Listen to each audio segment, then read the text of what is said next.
what is something you would tell, an 18-year-old?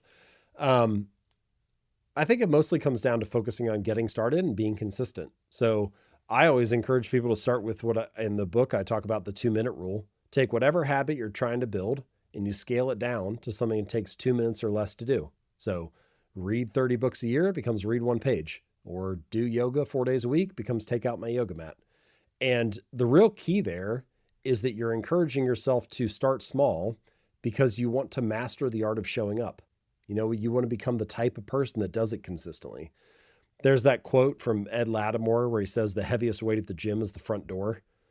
And, there are a lot of things in life that are like that. And encouraging yourself to find ways to make it easy to show up, to make it easy to open the front door, to make it easy to get started. That's where the battle always begins. And you can really get in your head about trying to theorize or come up with the best plan.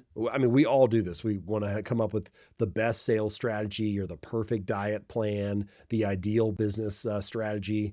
But we often do that because we tell ourselves like, oh, I need to learn more before I can take action.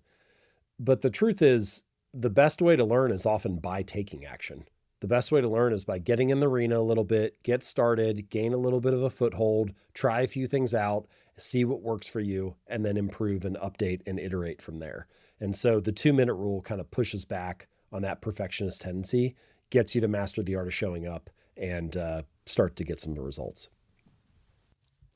And the final question from us, this is your one last message to the people that have listened to this fascinating conversation. Thank you for being so generous with your time. What would you like to leave ringing in their ears, your one golden rule to a high performance life? Well, we talked a lot during this conversation about what are you optimizing for? What are you trying to achieve? And I think a different way to frame that is around what kind of identity are you trying to build? Who is the type of person you wish to become? For high performing people, they often focus on results.